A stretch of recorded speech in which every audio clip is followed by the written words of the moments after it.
Hello, hello, hello, hello. Welcome back to the Biology Blast, and here we are with a new topic kingdom मुनारा।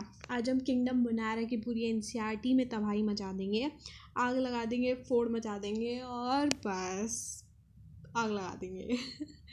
तो अब बिना किसी time waste करते हुए हम किंगडम मुनारा की एनसीईआरटी पे ध्यान देते हैं। इससे पहले का जो इंट्रोडक्टरी पार्ट था वो हमने लास्ट वीडियो में ख़त्म कर लिया था। If you have not seen that first you have to see that. Okay, next फिर आप इस पे आना। Okay, let's start with the first line that says bacterias are the soul members of kingdom monera। इसमें समझने वाली बात है, ये soul is not आत्मा, ये आत्मा की बात नहीं कर रहा, ये बात कर रहा है ये बात कर रहा है एक्चुअल अबंडेंस की बात कर रहा है, कनेक्टिविटी की बात कर रहा है, ना कि आत्मा की बात कर रहा है। कई लोग सोचते हैं कि ये सोल वो आत्मा वाला सोल है, आत्मा वाला सोल नहीं है दोस्तों। बैक्टीरियाज जो है सोल मेंबर्स हैं किंगडम मोनेरा के। डायरेक्ट लाइन आ जाएगी, कोई भी चीज़ स्क्रैप कर देगा और पूछ लेगा एंटी है, ठीक है। अब क्यों है ये भी दिमाग में रखना है कि इसलिए है क्योंकि मोनेरा एक प्रोकैरियोट का किंगडम है और bacterias are the most abundant one, और वो प्रोकैरियोट्स हैं, इसलिए उन्हें सोल मेंबर्स कह दिया गया है।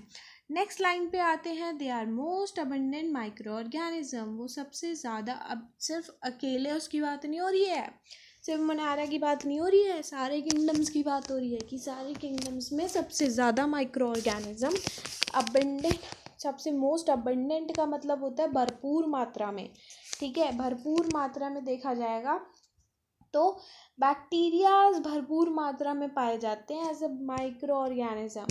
ओके, नेक्स्ट उसके बाद हम बात कर रहे हैं बैक्टीरियाज अकर कॉस्मोपॉलिटन, ठीक है।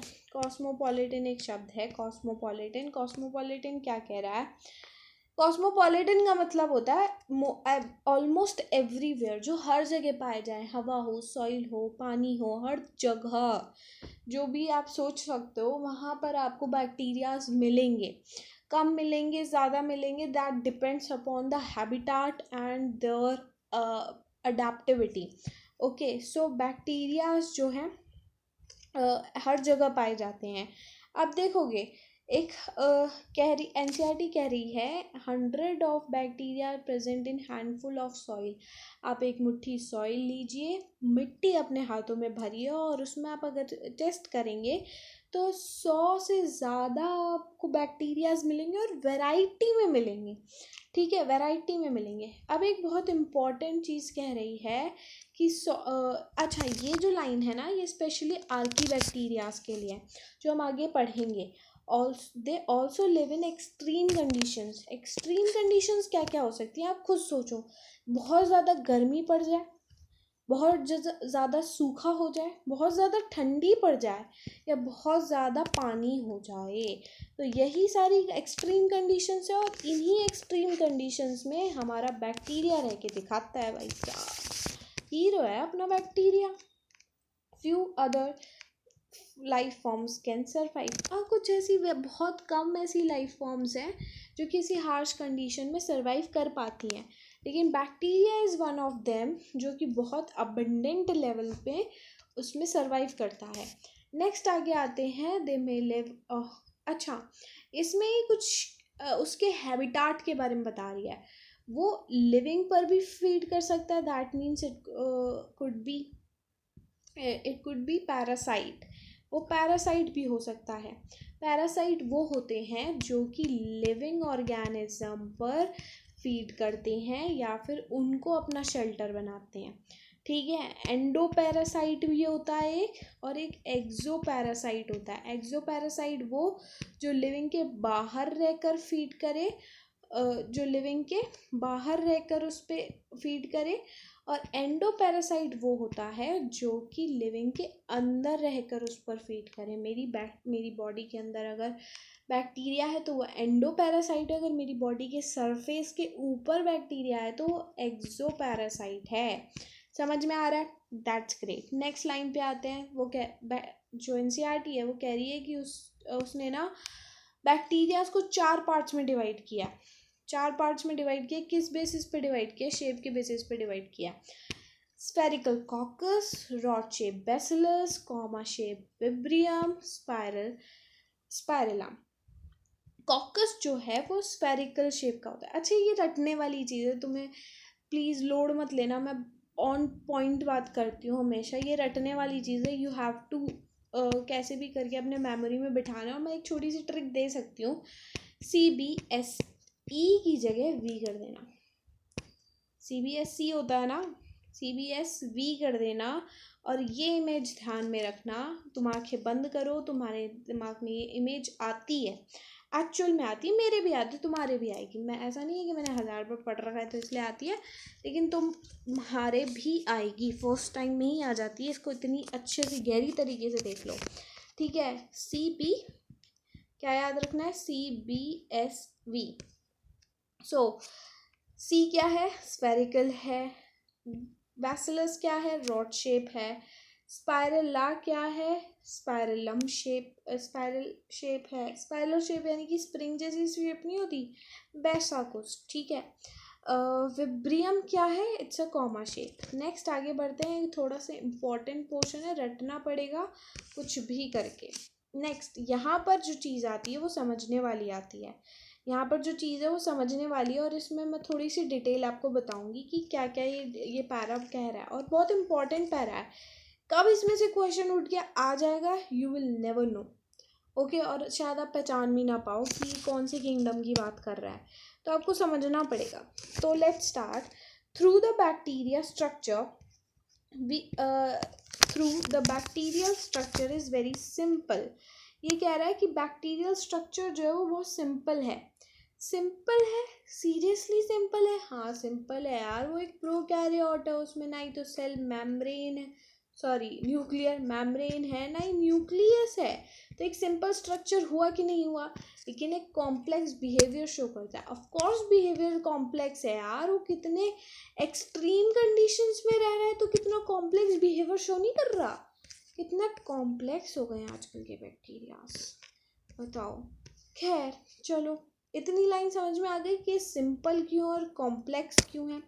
स्ट्रक्चर में सिंपलर इसलिए क्योंकि एक प्रोकैरियोटिक है, और कॉम्प्लेक्स बिहेवियर में इसलिए क्योंकि एक्सट्रीम कंडीशंस में सरवाइव करता है। नेक्स्ट आगे आते हैं, कुछ ऐसे कंपेयर करिए अगर दूसरे बैक्टीरिया से, तो ये बहुत मेटाबॉलिकली डाइवर्सिटी शो करता है। ये बहुत इंपॉर्टेंट लाइन है। बैक्टीरिया एज अ ग्रुप, अच्छा बैक्टीरिया को इसने ग्रुप कहा, ओके ये याद रखना, बैक्टीरिया को इसने एक ग्रुप कहा है। बैक्टीरिया एक ग्रुप है, मोनारा एक किंगडम है, और प्रोटिस्टा प्रोकैरियोट उसका एक सेल टाइप है, ठीक है। आगे चलते हैं। Group shows the most extensive metabolical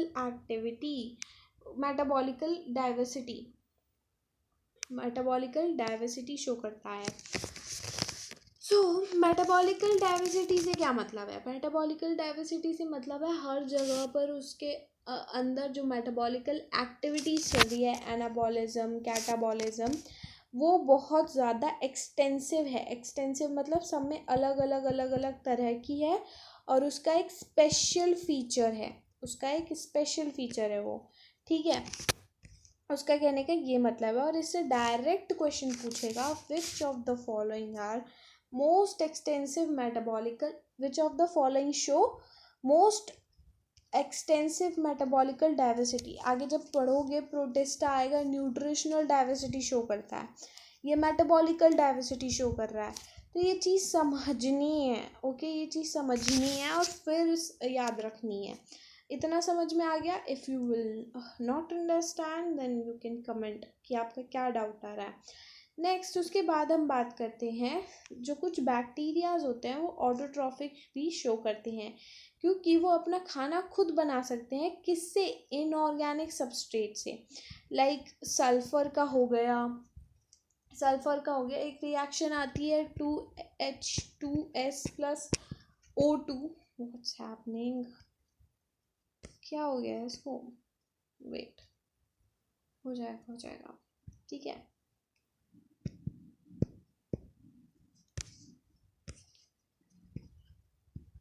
चलो कोई नहीं, सुन लो, कोई नहीं, सुन लो।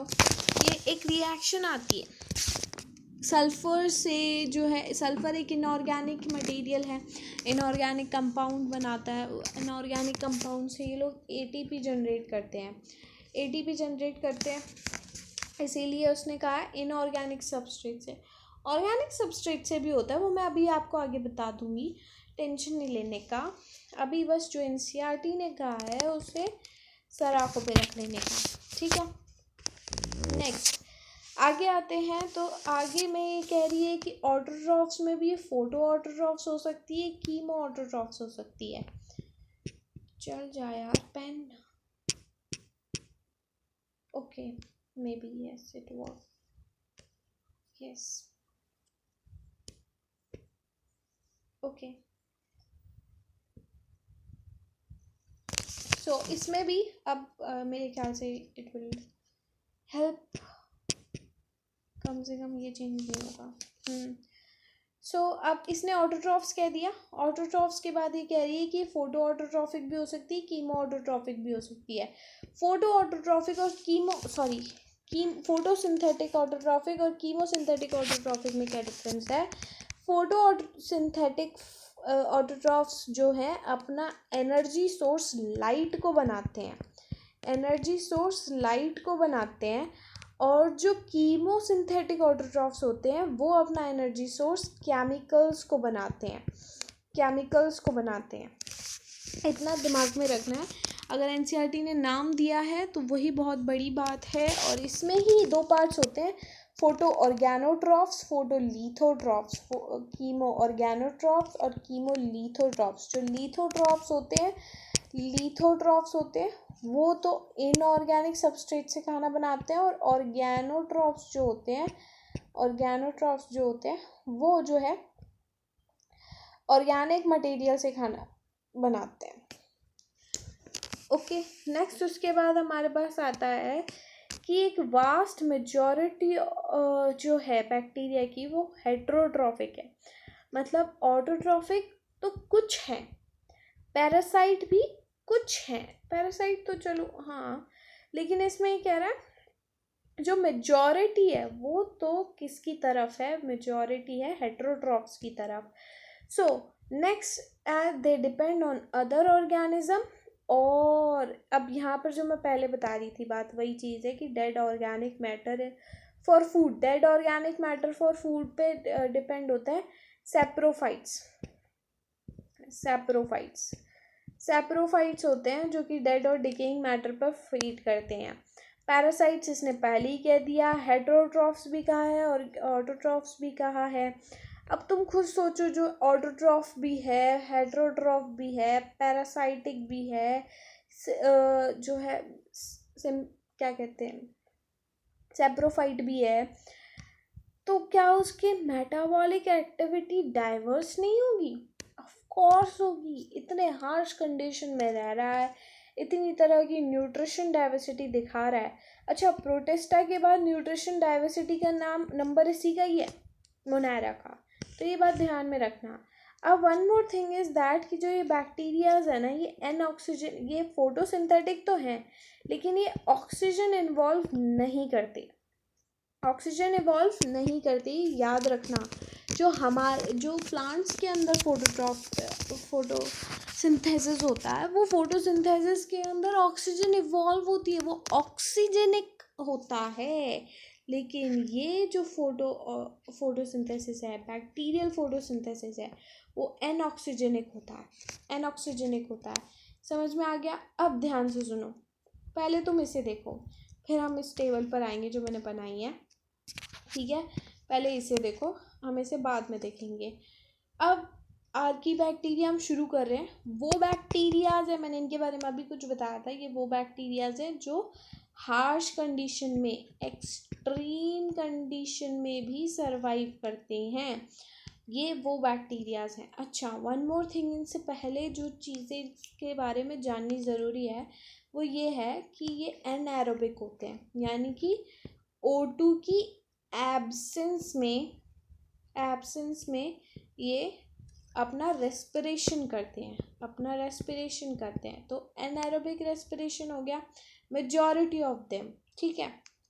नेक्स्ट उसके बाद आता है इसकी सेल वॉल और सेल मेम्ब्रेन। अब तुम्हारे दिमाग में एक क्वेश्चन आता है, एक सवाल आता है कि भाई यार इतना एक्सट्रीम कंडीशन है, ऐसा क्या है इनके अंदर कि ये इतनी एक्सट्रीम कंडीशंस को झेल जाते हैं। कुछ तो ऐसा होता होगा कि इतनी एक्सट्रीम कंडीशन है कि भाई ये सॉल्टी एरियाज़ में भी रह रहे हैं, इतने एसिडिक और हाई टेम्परेचर वाले एरियाज़ में, दलदली एरियाज़, मर्शी एरियाज़ में रह रहे हैं, तो इनके अंदर कुछ तो स्पेशल होगा कि ये अपने आप को मॉडिफाई करे होंगे, अपने आप को जो है एडवांस मोड पर लेकर आए होंगे। प्रोमैक्स, कुछ तो प्रोमैक्स होगा इसमें, क्या है भाई, क्या चेंज है। अब उसी का ही साइंटिस्ट जवाब देते हैं कि इसमें ना जो सेल वॉल है, नॉर्मली बैक्टीरिया की सेल वॉल किसकी बनी हुई होती है, पहले तुम ये बताओ किसकी बनी हुई होती है। म्यूरिन की बनी हुई होती है। म्यूरिन इज पेप्टिडोग्लाइकन, पेप्टिडोग्लाइकन की बनी हुई होती है। पेप्टिडोग्लाइकन को ही म्यूरिन बोलते हैं, लेकिन इसके अंदर म्यूरिन की नहीं बनी हुई होती। इसकी जो सेल वॉल है वो स्यूडो म्यूरिन की बनी हुई होती है, यानी कि फॉल्स पेप्टिडोग्लाइकन की बनी हुई होती है। और जो सेल मेम्ब्रेन है, ये रही हमारी सेल वॉल और ये रही हमारी सेल मेम्ब्रेन। अब ये जो सेल मेम्ब्रेन है ना, ये इसका जो हमारा नॉर्मल सेल मेम्ब्रेन में लिपिड की बाइलेयर होती है, कुछ इस तरीके से लिपिड की बाइलेयर होती है, और ये ब्रांच्ड नहीं होती, ठीक है, ये ब्रांच नहीं होती। लेकिन आर्कीबैक्टीरिया कहाँ सिंपल है, ये कहाँ सिंपल है। इनकी जो सेल मेम्ब्रेन है ना वो स्पेशल टाइप की है, उसमें सिर्फ एक मोनोलेयर है लिपिड्स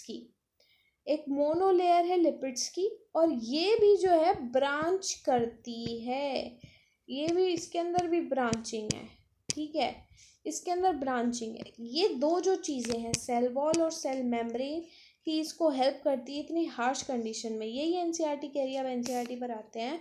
एनसीईआरटी कह रही है bacterias are special since they live in some of the most harsh habitat. जब से वो बहुत हार्श हैबिटाट में रहते हैं तब से इन्हें स्पेशल माना जाता है, यानी कि हमेशा से स्पेशल माना जाता है। ये such as extreme salty areas में रहने वाले आर्कीबैक्टीरियाज को हम हेलोफिल्स कहते हैं। क्या कहते हैं? Halophiles. Halo means salty. Next, hot springs में रहने वाले को हम थर्मोएसिडोफिल्स कहते हैं, ठीक है, थर्मोएसिडोफिल्स। जो मर्शी एरियाज का मतलब होता है दलदली इलाके में, दलदली क्षेत्र में रहने वाले बैक्टीरियाज को मिथेनोजेंस कहते हैं।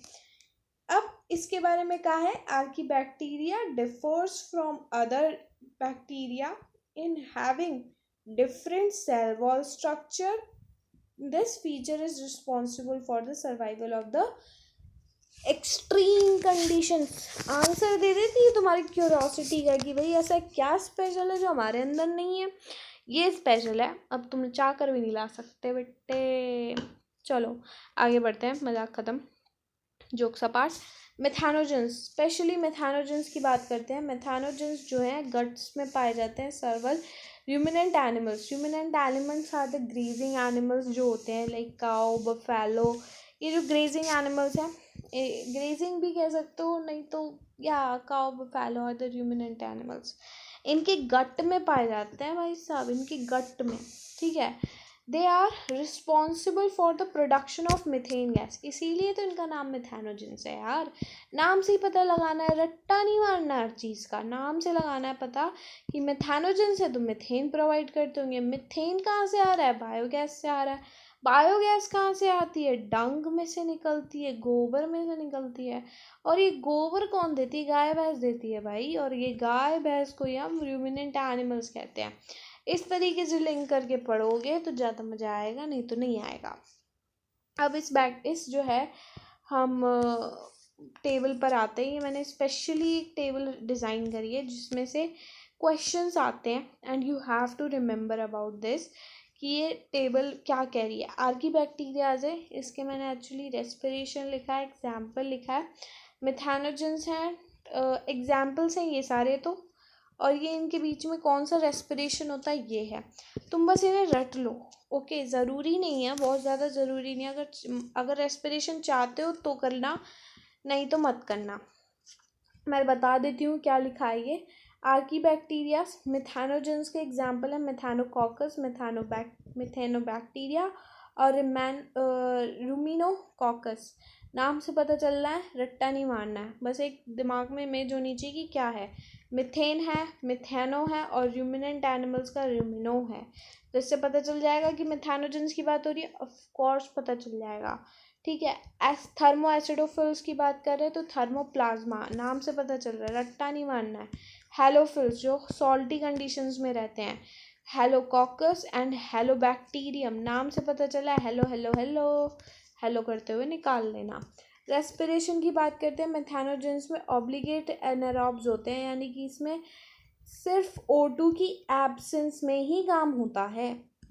फैकल्टेटिव एनारोब्स का मतलब होता है जो कि O2 की एब्सेंस है तो बहुत बढ़िया बात है, अगर नहीं है यानी कि ऑक्सीजन प्रेजेंट भी है तब भी उस कंडीशन में रेस्पिरेशन करेंगे, तो उसे हम कहते हैं फैकल्टेटिव। दो वर्ड्स हैं, ऑब्लिगेट और फैकल्टेटिव। ऑब्लिगेट यानी कि बाध्य, मतलब ज़रूरी, इम्पोर्टेंट, स्ट्रिक्टली, बेस्ट वर्ड है स्ट्रिक्टली एनारोब्स हैं। और फैकल्टेटिव मतलब ऑप्शनली, ऑप्शनली मतलब कभी एनारोब्स की तरह बिहेव करेंगे, कभी एरोब्स की तरह बिहेव करेंगे, ओके। नेक्स्ट आगे बढ़ते हैं यूबैक्टीरियाज पर। यूबैक्टीरियाज की बात करेंगे तो यूबैक्टीरियाज में हमारे पास है ट्रू बैक्टीरिया। जहाँ भी यू वर्ड आ जाए तो समझ लेना वो कह रहा है true. Eubacteria means true bacterias. True bacterias, thousand of different eubacterias और ट्रू बैक्टीरियाज प्रेजेंट होते हैं। इनका कैरेक्टरिस्टिक क्या है, इनकी सेल वॉल रिजिड होती है। रिजिड का मतलब होता है बहुत ज़्यादा सख्त, सॉलिड, ठीक है, सॉलिड होता है। नेक्स्ट उसके बाद मोटाइल। मोटाइल का मतलब होता है लोकोमोशन करने में एबल है, लोकोमोशन करने में एबल है, कर सकता है। और ये किसकी हेल्प से करेगा, फ्लैजिला की हेल्प से करेगा, इसलिए फ्लैजिलम। ये सारे इसके कैरेक्टरिस्टिक्स हैं, ठीक है। द साइनोबैक्टीरिया की बात करते हैं। यूबैक्टीरिया में एक क्लास है साइनोबैक्टीरिया की, जिसे मेनली पढ़ना और इसकी चीज़ें आती हैं। जिस साइनोबैक्टीरिया को ही ब्लू ग्रीन एल्गी रखा गया है। ब्लू ग्रीन एल्गी का है, इसी चीज़ को है ये। और समझ लो कि साइनोबैक्टीरिया ना बैक्टीरिया है और एल्गी भी है। बैक्टीरिया इसलिए है क्योंकि वो प्रोकैरियोटिक सेल टाइप शो करते हैं, और क्योंकि एल्गी फोटोसिंथेसिस करते हैं, अपना खाना खुद बनाते हैं, ऑटोट्रॉफिक होते हैं, इसलिए हम इसे एल्गी भी कह देते हैं। पिगमेंट्स प्रेजेंट होते हैं, कौन कौन से, क्लोरोफिल ए जो कि हायर ग्रीन प्लांट्स में दिखाई देता है वो इसके अंदर होता है, इसलिए हमने इसको एल्गी कह दिया है। और बैक्टीरिया इसलिए कहा है क्योंकि इसका सेल टाइप, और इसे मोनारा में इसलिए रखा है क्योंकि इसका सेल टाइप प्रोकैरियोटिक है। और हम जब क्लासिफिकेशन करते हैं तो सबसे पहला प्रायोरिटी यही है कि उसको पहले यूकैरियोटिक और प्रोकैरियोटिक में डिवाइड कर दिया जाए, उसके सेल टाइप के बेसिस पे क्लासिफाई कर दिया जाए। Now next is photosynthetic. अब ये जो साइनोबैक्टीरियाज होता है ये क्या कह रही है NCERT, cyanobacteria also refer to as blue green algae have chlorophyll a similar to the green plants and are photosynthetic autotrophs। ये photosynthetic autotrophs होते हैं, यानी कि लाइट से खाना खुद बनाते हैं, लाइट से खाना खुद बनाते हैं, ठीक है।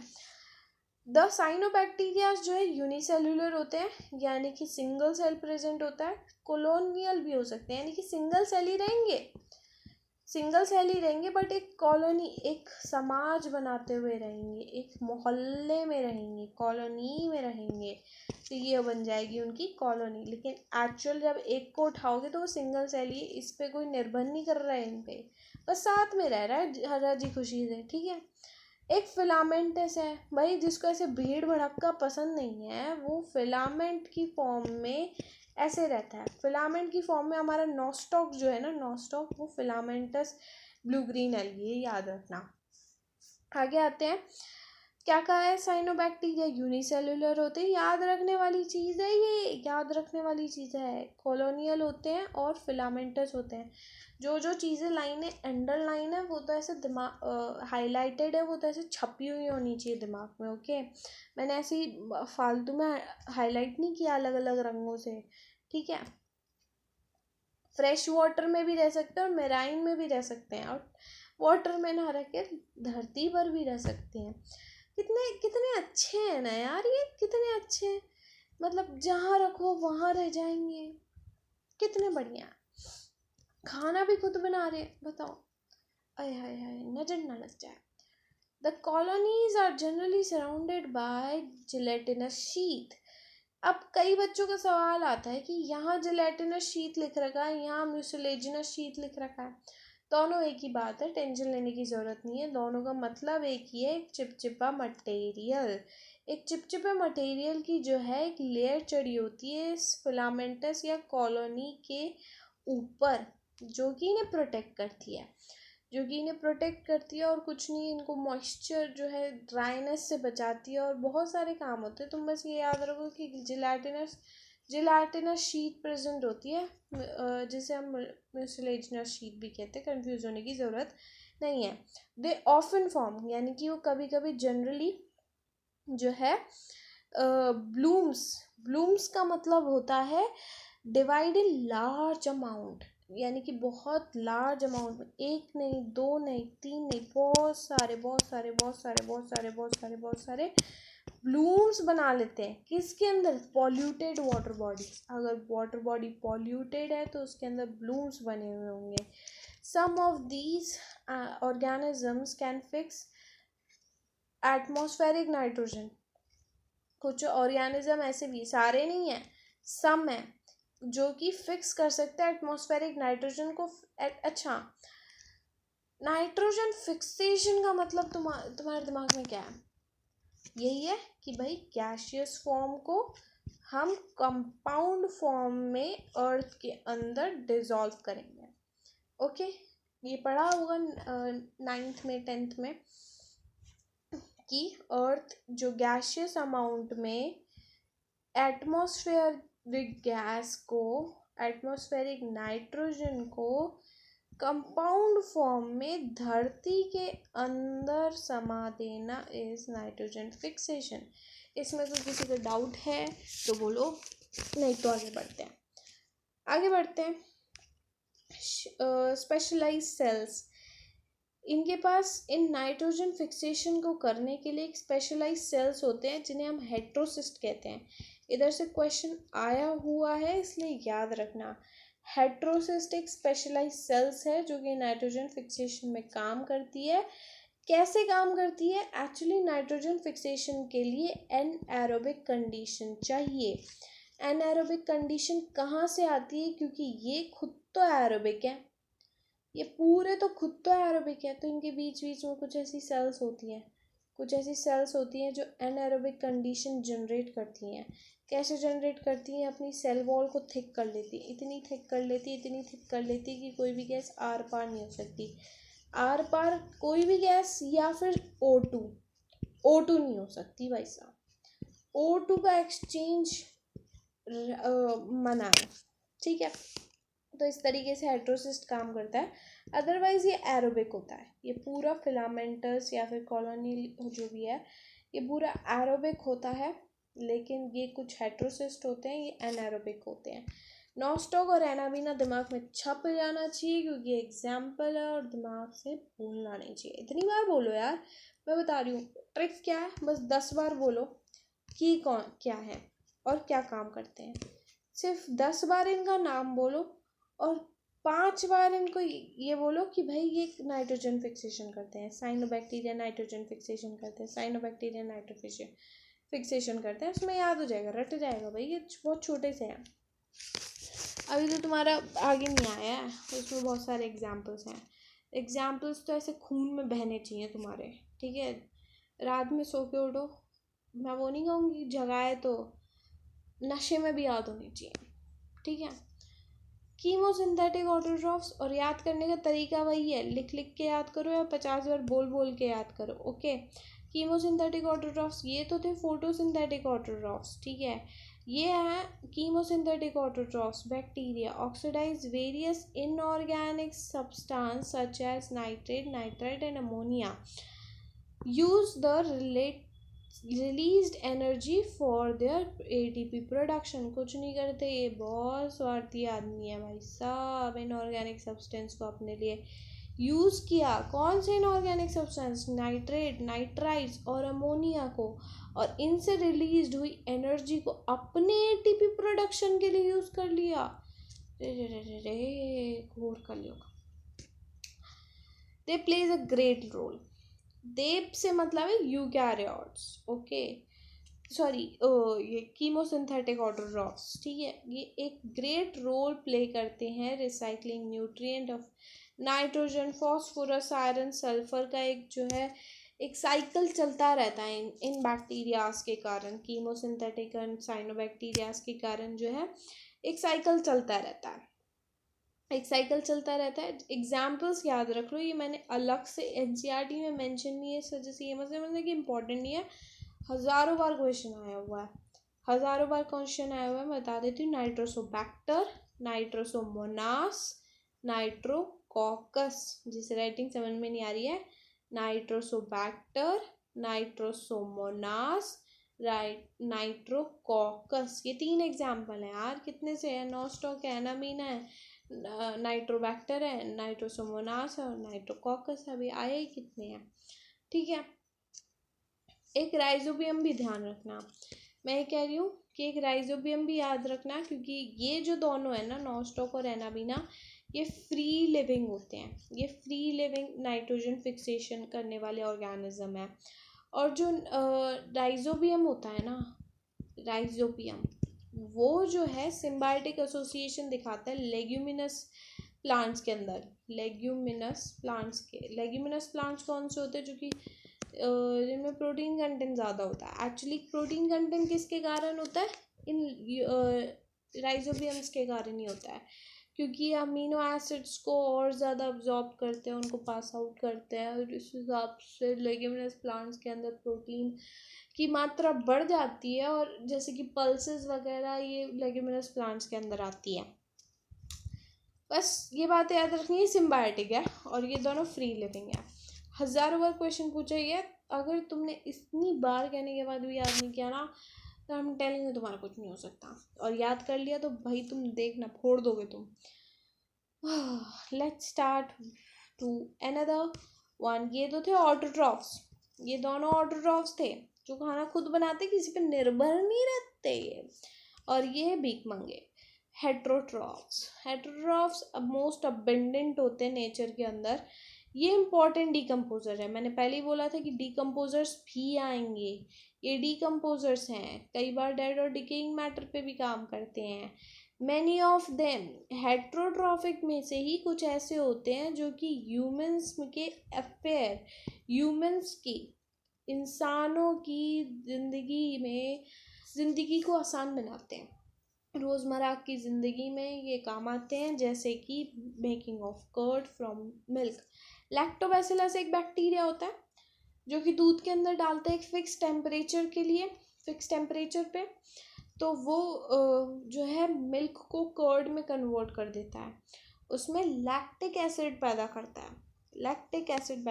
है, कुछ ATP प्रोडक्शन कुछ एंटीबायोटिक प्रोडक्शन करवाते हैं, जैसे कि स्ट्रेप्टोमाइसिस, कुछ नाइट्रोजन फिक्सेशन करते हैं। लेग्यूम का मतलब होता है पल्सेस, दालें, रूट्स के अंदर। दीज आर द राइजोबियम, यहाँ पर आएगा राइजोबियम। राइजोबियम की बात कर रहा है। अब देखो बच्चों, ये बड़ा इंपॉर्टेंट है, ये रटने वाला पोर्शन है, इसमें कुछ समझाने वाला पोर्शन नहीं है। ये नोट है, बहुत इंपॉर्टेंट नोट है, और इसमें से तुम्हें समझना बहुत इंपॉर्टेंट है। जो पहले फर्स्ट फोटोसिंथेसिस करके ऑक्सीजन इवॉल्व करने वाले ऑर्गेनिज्म थे, वो थे साइनोबैक्टीरिया। मैंने ये जो कहा था ना, ये साइनोबैक्टीरिया की बात नहीं करी थी, लेकिन यहाँ जो साइनोबैक्टीरिया की बात हो रही है वो ऑक्सीजनिक होते हैं, लेकिन अगर तुम बात करोगे कि ऑक्सीजनिक या एनऑक्सीजनेसिक से मतलब नहीं है हमें मतलब है कि भाई किसने फोटोसिंथेटिक किया, तो हमने कह दिया यूबैक्टीरिया। तो ये दो अलग अलग स्टेटमेंट है। फर्स्ट ऑक्सीजनिक फोटोसिंथेसिस, किसका फोटोसिंथेसिस फर्स्टली ऑक्सीजनिक था, जिसने ऑक्सीजन इवॉल्व करी, वो थे साइनोबैक्टीरिया।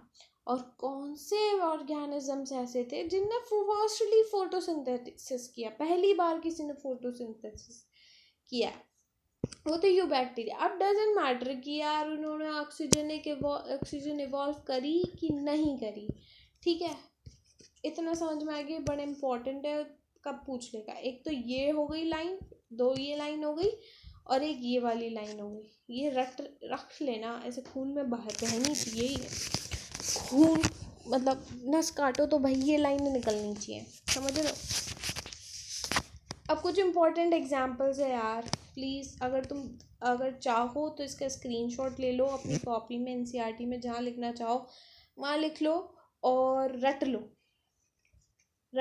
इफ़ यू वांट कि एनसीईआरटी पे स्ट्रिक्ट रहना तो ओके, अदरवाइज अगर तुम्हें बेस्ट परफॉर्मेंस देनी है, दीज आर फॉर रैंकर्स, तो फिर अगर तुमसे याद होता है तो करो, ज़्यादा खिचड़ी पकाने की ज़रूरत नहीं है, पहले तुम बेसिक्स याद रख लो, एनसीईआरटी याद रख लो, और फिर उसके बाद जब तुम्हें ये पूरा मुजवानी याद हो जाए तब तुम इस पे आना।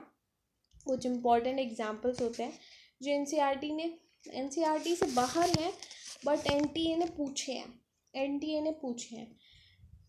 अब एक बार मैं पढ़ के बता देती हूँ क्या है, इसमें कुछ समझाने वाली बात नहीं है, बस मैं बता देती हूँ कि कौन से क्या है, ये सारा रटने वाला पोर्शन है, थोड़ा बोरिंग है but yes you have to, कैसे ना कैसे रट लो इनको, ठीक है। नाइट्रोजन फिक्सेशन बैक्टीरिया दो तरह के हो गए, एक सिम्बायोटिक एसोसिएशन यानी कि किसी के साथ म्यूचुअलिज्म दिखाते हुए, किसी के साथ अपना बंधन बनाते हुए, और फ्री लिविंग यार, वी आर सिंगल्स, ठीक है, अब एक कपल की बात नहीं है। तो ये हो गया Azotobacter, Clostridium, okay sorry, now yes it may be visible now, azotobacter, clostridium,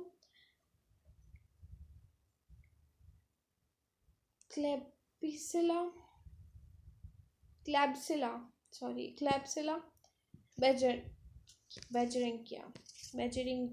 बेजरिंकिया। Symbiotic में आता है राइजोबियम, फ्रैंकिया और ज़ैंथोमोनास। नेक्स्ट उसके बाद अमोनिफाइंग बैक्टीरिया, जो अमोनिया को कंपाउंड फॉर्म में अमोनिया का फिक्सेशन करते हैं, उन्हें अमोनिफाइंग बैक्टीरियाज कहते हैं, जैसे कि बैसिलस वल्गैरिस। विनेगर तो याद रहेगा और इम्पॉर्टेंट है, ये एनसीईआरटी में दे रखा है, ठीक है। विनेगर का प्रोडक्शन, एसिटोबैक्टर एसिटाई से याद रहेगा, ठीक है, एसिटाई से याद रहेगा, रटने की ज़रूरत नहीं है इस वाले एग्जाम्पल को। मैं बता दूँ कौन कौन सा एग्जाम्पल रटने की ज़रूरत नहीं है तुम्हें। एंटीबायोटिक्स में हमारा आ गया बैसिलस सबटिलस और बैसिलस लेक्निफॉर्मिस। रेटिंग ऑफ फाइबर्स, ये जो फाइबर्स बनते हैं, धागे बनते हैं, ये एक दूसरे से उलझे हुए होते हैं, तो इनको सुलझाने का काम, ऐसे उलझे हुए होते हैं, इनको सुलझाने का काम जो है इन बैक्टीरियाज का होता है। इन बैक्टीरियाज के थ्रू हम रेटिंग ऑफ फाइबर्स करवाते हैं, that is clostridium perfringens and pseudomonas fluorescens, ठीक है। नेक्स्ट करिंग ऑफ लीव्स, जो है टी की लीव्स देखी हो आपने कभी, जो है उसकी लीफ जो है कर्ल हो जाती हैं, रोटेट हो जाती हैं, ऐसे कैसे ऐसे रोटेट हो जाती है, टी के स्वाद को एनहेंस करने के लिए जो बैक्टीरियाज यूज़ होते हैं वो ये हो गए micrococcus candidus and bacillus megatherium. Petroleum और पॉल्यूशन कंट्रोल के लिए जो बैक्टीरिया यूज़ होता है दैट इज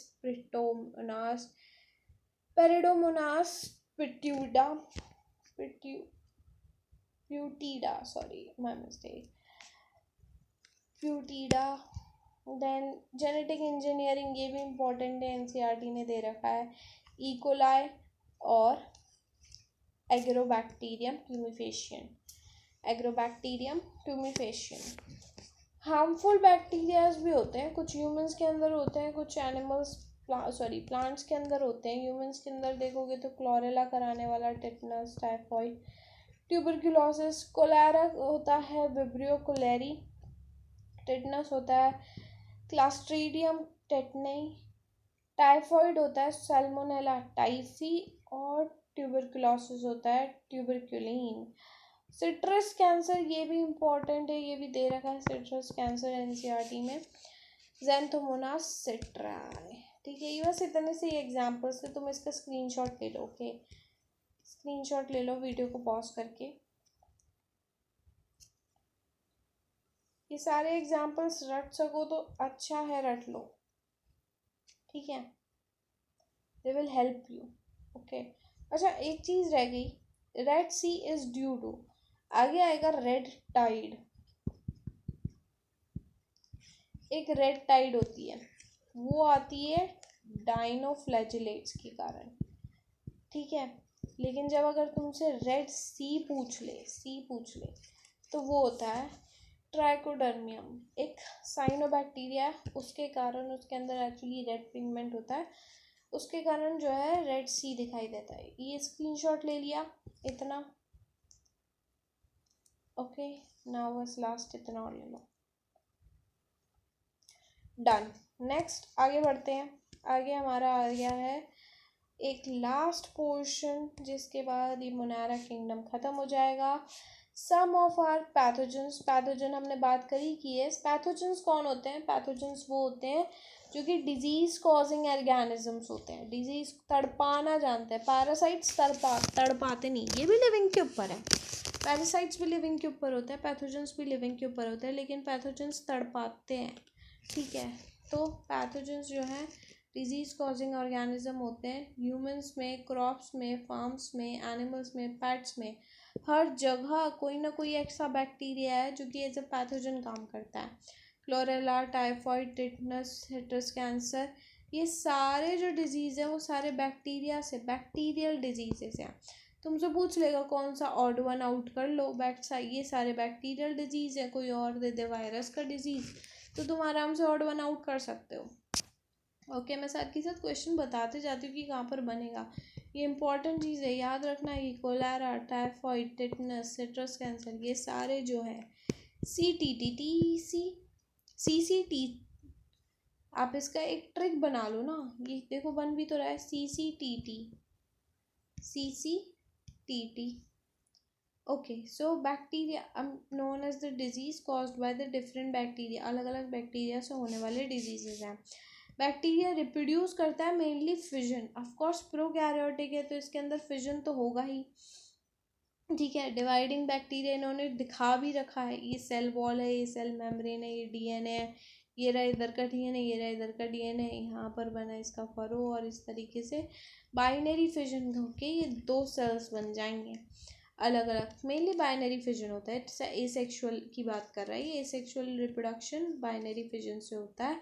कई जगहों पर जब अनफेवरेबल कंडीशंस आती हैं, ऑफ कोर्स यार दुख तो सबकी लाइफ में आता है, दुख तो सबकी, हार्श टाइम तो सबकी लाइफ में आता है, तो बैक्टीरिया की लाइफ में भी कभी कभी हार्श टाइम आता है, अनफेवरेबल कंडीशंस आती है, डिप्रेशन आता है, तब वो कुछ नहीं करता, वो स्पोर्स बनाता है, वो बस मेहनत करता है, स्पोर्स बनाता है और उन स्पोर्स को सुरक्षित रखता है, उन स्पोर्स के ऊपर रिग्रेट नहीं करता, स्पोर्ट्स में अपनी एनर्जी खर्च करता है, उन्हें बचाता है, और फिर जब फेवरेबल कंडीशन आती हैं तब ये स्पोर्स जो है जर्मिनेट करते हैं और नए बैक्टीरियाज को जन्म देते हैं, ठीक है। तो हार नहीं मानी इसने अपने बुरे वक्त में उसने स्पोर्स बनाए, उसने मेहनत करी, और बाद में जब अच्छी कंडीशंस आई तो उस मेहनत को रंग भी दिया। ठीक है। They also reproduce by the sort of sexual reproduction by adopting a primitive type of DNA transfer from one bacterium to the another bacterium। इसमें सिर्फ ये लाइन यही कह रही है कि एक्चुअल में मैं बता दूँ, एक बहुत सिंपल सी चीज़ है, प्रोकैरियोट्स में सेक्सुअल रिप्रोडक्शन जैसी कोई चीज़ ही नहीं होती है। सेक्सुअल रिप्रोडक्शन जैसी कोई चीज़ ही नहीं होती है, उसमें होता है सेक्सुअल रिकॉम्बिनेशन। सेक्सुअल रिकॉम्बिनेशन, जब आप हायर क्लासेस में जाओगे तो पढ़ोगे, रिकॉम्बिनेशन होता है। ये सेक्सुअल रिकॉम्बिनेशन कैसे होता है? ये एक का डीएनए, ये दो का डीएनए जब दोनों एक दूसरे से फ्यूज़ कर जाएंगे तब एक नया डीएनए बनेगा, और यही से हो गया उसका सेक्सुअल ट्रांसमिशन। सेक्सुअल ट्रांसमिशन, अब इसमें ये कह रहा है कि भाई रिप्रोड्यूस किया है सेक्सुअल टर्म्स में, एक primitive type of DNA transfer को अडॉप्ट करके, एक अलग तरीके को, एक प्रिमिटिव पुराने तरीके को अडॉप्ट किया है, स्वीकार किया है, जिसमें एक बैक्टीरिया अपने डीएनए को दूसरे के बैक्टीरिया में ट्रांसफ़र कर देता है। बस इतनी ही सी बात है। नेक्स्ट, बहुत इम्पोर्टेंट यार, ये बहुत इम्पोर्टेंट चीज़ है। क्या? माइकोप्लाज्मा। माइकोप्लाज्मा बहुत बड़ी इम्पोर्टेंट चीज़ है। माइकोप्लाज्मा एक ऐसा ऑर्गेनिज्म है जिसके ऊपर कोई सेल वॉल नहीं है। इनफैक्ट ऐसा बैक्टीरिया है। ऑर्गेनिज्म तो चलो समझ में आता है, बैक्टीरिया है, बैक्टीरिया के पास तो सेल वॉल होती है ना, लेकिन इसके पास नहीं है। इस बेचारे के पास लैक कर गई, वो लात दे गई। स्मॉलेस्ट है, स्मॉलेस्ट लिविंग सेल्स में से एक माइकोप्लाज्मा है। इसमें से भी पीपीएलओ जो होता है वो सबसे स्मॉलेस्ट होता है। आप सेल वाले चैप्टर में पढ़ोगे कि पीपीएलओ का साइज 0.02 माइक्रोमीटर के पास में होता है। ठीक है। पीपीएलओ की फुल फॉर्म याद रखनी है, प्लूरो न्यूमोनिया लाइक ऑर्गेनिज्म। ये ऐसे ही नहीं लिखवाई है, एनसीईआरटी में दे रखी है दूसरे चैप्टर में, तो तुम इसे यहीं याद रख लो। पीपीएलओ एक टाइप का माइकोप्लाज्मा है, उसके अंदर सेल वॉल नहीं होती, वो सबसे स्मॉलेस्ट होता है। वो ऑक्सीजन के बिना भी सरवाइव कर सकता है। यहाँ कैन लिखा है, can means facultative, facultative and aerobic. ठीक है, फैकल्टेटिव एंड एरोबिक, यानी कि अगर ऑक्सीजन की प्रेजेंस भी होगी तो रिस्पायर तब भी करेगा, और नहीं भी होगी तो तब भी करेगा। समझ में आ गया? Many mycoplasma are pathogenic. Pathogens का मतलब अब भी समझा था। पैथोजेंस का मतलब डिजीज कॉजिंग, जो कि डिजीज कॉज करते हैं। ये खुद एक डिजीज कॉज करता है यार, पीपीएलओ। किसके अंदर? एनिमल्स और प्लांट्स के अंदर। अच्छा, वन मोर थिंग, अब ये 3 बातें और है, लास्ट 3 बातें हैं, इसके बाद ये वाला टॉपिक ख़त्म हो गया है, तुम बस फ्री हो। ओके, अब फ्री हो तुम। लास्ट चीज़ ये है कि जो माइकोप्लाज्मा है ना, वो पेनिसिलिन रेजिस्टेंट होता है, यानी कि उसके ऊपर जो पेनिसिलिन है ना, वो दवा है, वो काम ही नहीं करती है। काम क्यों नहीं करती? उसके पास सेल वॉल नहीं है। पेनिसिलिन जो है एक्चुअल में सेल वॉल को डिस्ट्रॉय करती है, और जब इसके पास सेल वॉल ही नहीं है तो पेनिसिलिन बेचारी किस पे काम करेगी? किसी पे काम ना करने के कारण ये पेनिसिलिन रेजिस्टेंट होता है, यानी कि पेनिसिलिन को सहनशीलता है, पेनिसिलिन की सहनशीलता है, अडेप्टेशन है। अब इसका मतलब ये नहीं कि ये किसी भी एंटीबायोटिक्स से मरेगा नहीं, ऑफ कोर्स मरेगा, उसमें पेनिसिलिन के अलावा जो है उससे मरता है ये। सेकेंड थिंग, क्योंकि इसके पास सेल वॉल नहीं है तो ये अपनी शेप चेंज करता रहता होगा, क्योंकि सेल वॉल ही है जो शेप देती है, एक फिक्स शेप प्रोवाइड करती है। ठीक है। अब जब इसके पास फिक्स शेप ही नहीं है तो ये इस नेचर को, जब कोई भी अपनी शेप को चेंज कर सकता है, उस नेचर को हम कहते हैं प्लूरोमॉर्फिक नेचर, प्लूरोमॉर्फिक नेचर। और यही अब क्योंकि एक जोकर ही होता है जो अपनी एक बात पे कायम ना रहे, अपने एक शेप बार बार बदलता रहे, तो इसीलिए पहले जब क्लासिफिकेशन किया था, टू किंगडम क्लासिफिकेशन, मैंने आपको लास्ट वीडियो में बताया था कि टू किंगडम क्लासिफिकेशन सबसे कार्लोलस लीनियस का सबसे फेमस जो है काफ़ी लंबे टाइम तक चलने वाला क्लासिफिकेशन था।